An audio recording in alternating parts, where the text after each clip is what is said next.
My husband's family declared, "You'll be hosting every holiday dinner from now on, cooking for 40 people." My husband shrugged and said, "It's just what wives do." I nodded and said, "Of course. But first, let's read this email." He grabbed the paper, and his face went white when he saw my travel plans. I married Mark 10 years ago. At first, his family seemed nice. Big, loud, and very involved in each other's lives, but nice. It didn't take long for me to realize they weren't just close. They were overbearing, demanding, and completely convinced that women existed to cook, clean, and serve. My family is nothing like that. We take turns hosting holidays, help each other with cooking and cleanup, and respect personal boundaries. His family? The second we got married, I was expected to take over all the holiday cooking. It started small. The first year, I hosted Thanksgiving. I cooked everything from scratch: turkey, stuffing, mashed potatoes, pies, rolls, the whole thing. I thought it was a one-time thing. I was wrong. Christmas rolled around, and they just assumed I'd host. No one asked.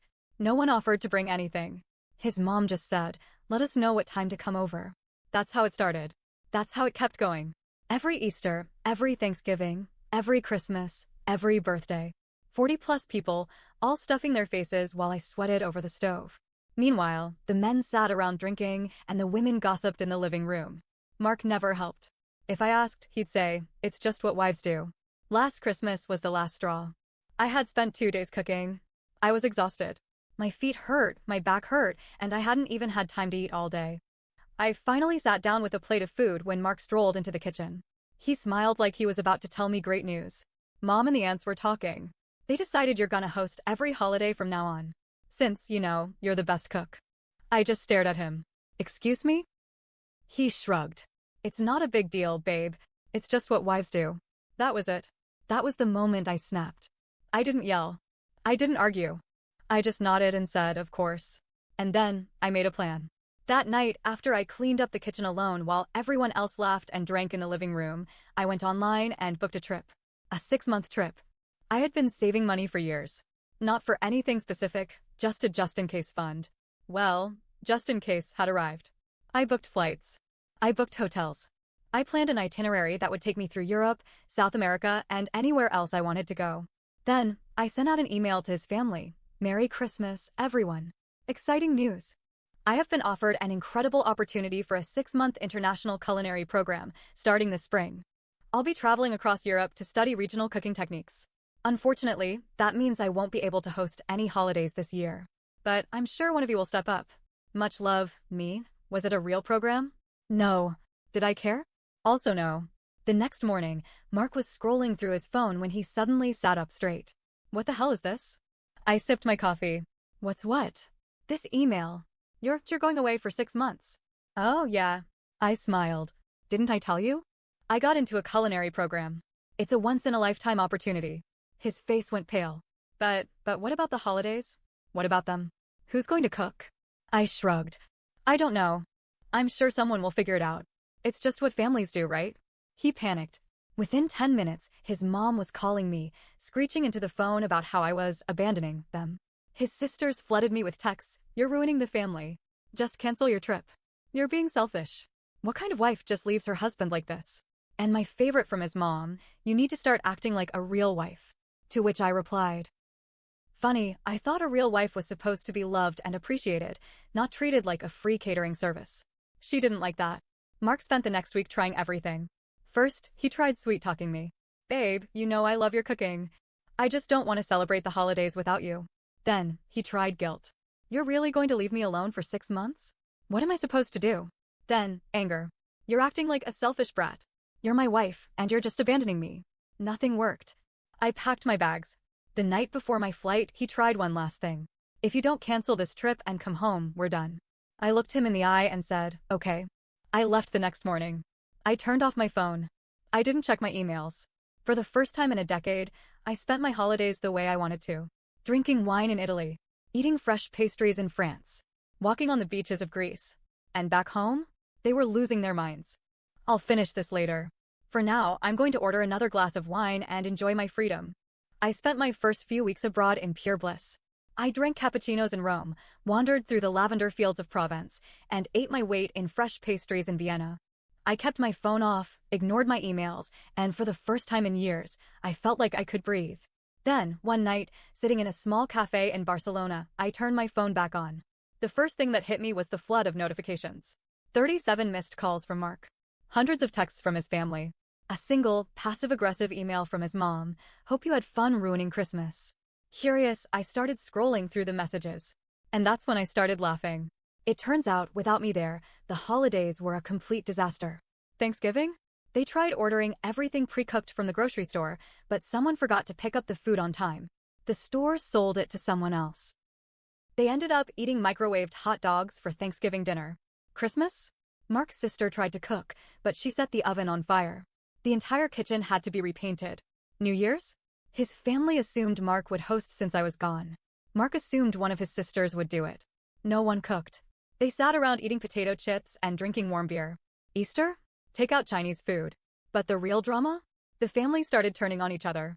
Without me around to play hostess, peacemaker, and unpaid chef, things fell apart. Mark's mother blamed him. She told him that a real man wouldn't have let his wife abandon her duties. His sisters accused him of being a pathetic husband who couldn't even keep his wife in line.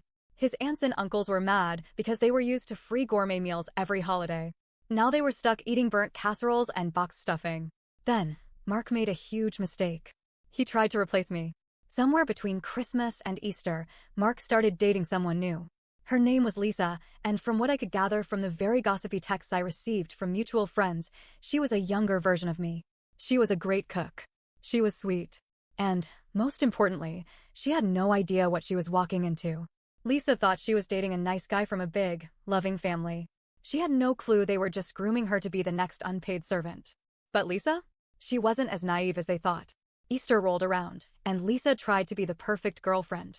She cooked an entire holiday meal by herself, just like I used to. She made the mistake of asking for help with dishes. Mark's mom told her, "No, dear. That's your job now." Lisa walked out, and Mark chased after her. That's when Lisa snapped. She told him that she wasn't his maid, wasn't his wife, and sure as hell wasn't going to be treated like some unpaid cook. She dumped him on the spot. After Lisa left, Mark lost it. He showed up at my parents' house. He cried. He begged. He said he had made a huge mistake.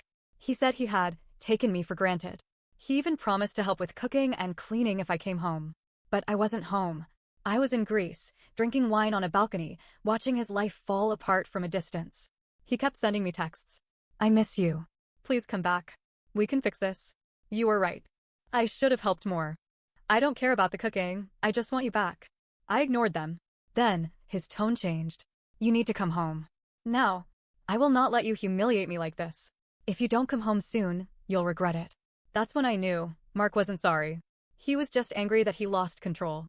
I was planning to just ignore him forever. But then, something way more interesting happened. Mark's mom emailed me, and what she said blew my mind. I stared at my screen, rereading the email. At first, I thought it was another guilt trip or another dramatic message about how I'd ruined the family. But it wasn't. It was a warning. "I don't know what's wrong with Mark, but you need to be careful. He's not handling this well. I thought he'd get over it, but he's been saying some unsettling things. You might want to come back before things get worse." For a moment, I just sat there. Mark's mom? Warning me? This was the same woman who had spent years treating me like a kitchen appliance. The same woman who had once told me I was lucky to be in their family. Now she was telling me to be careful? Something wasn't right. I didn't reply. Instead, I reached out to a mutual friend back home, someone who had always been on my side, but stayed quiet to avoid drama. Me: "Hey, have you seen Mark lately?" Friend: "Yeah. Why?" Me: "I got a weird email from his mom. She's acting like he's losing it." Friend: "Oh. Yeah, you could say that." That's when she filled me in on everything I had missed. After Lisa dumped him, Mark completely spiraled. First, he started telling everyone that I was coming back. He told his family, his coworkers, even people at the grocery store. "She just needed time," he'd say.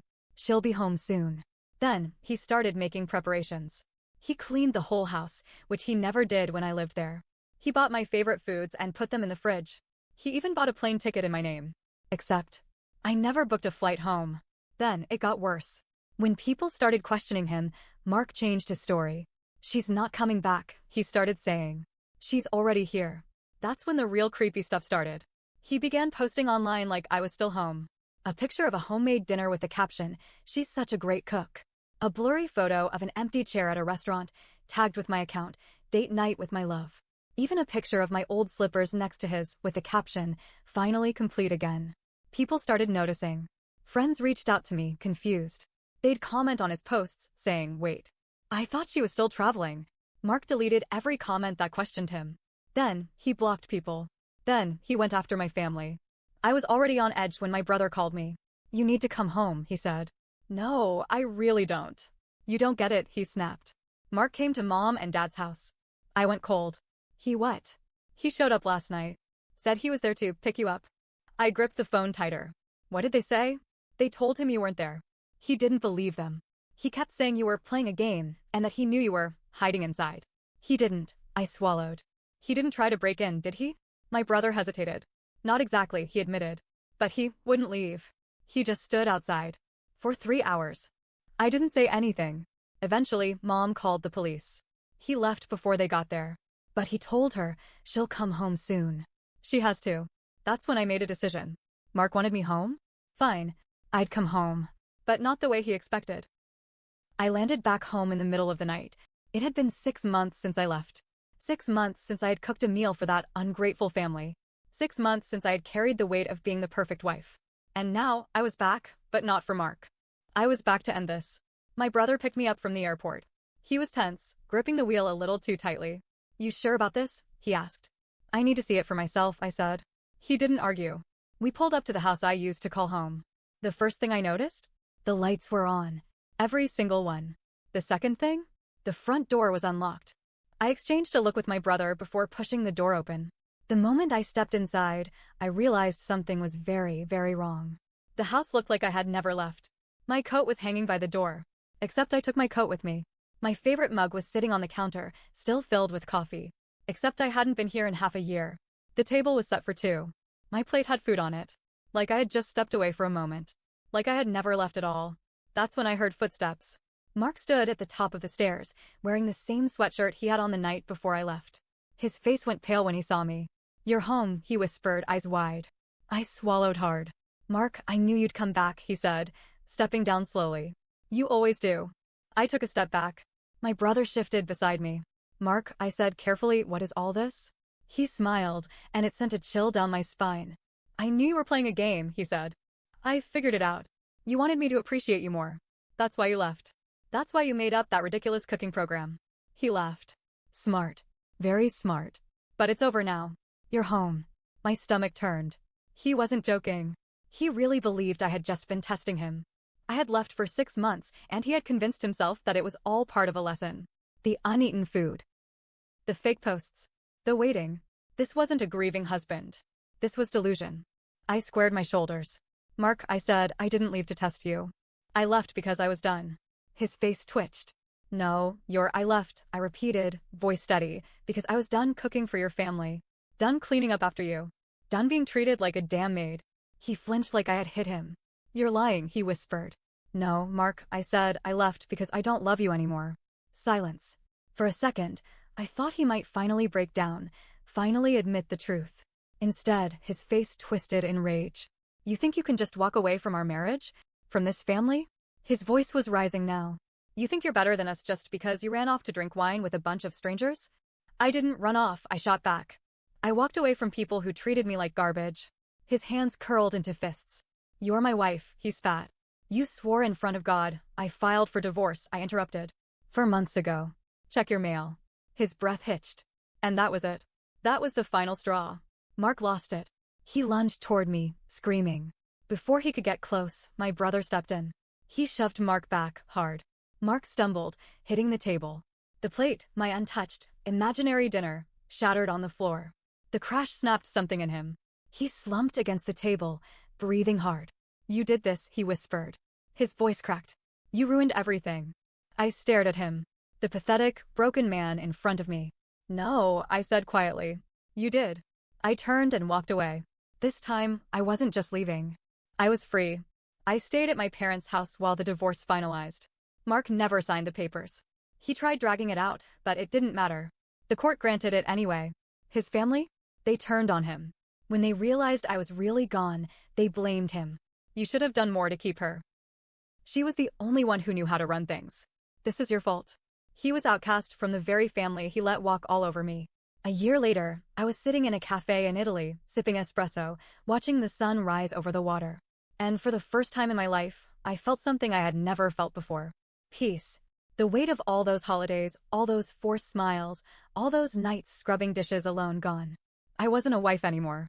I wasn't a servant. I was me. And I had never been happier.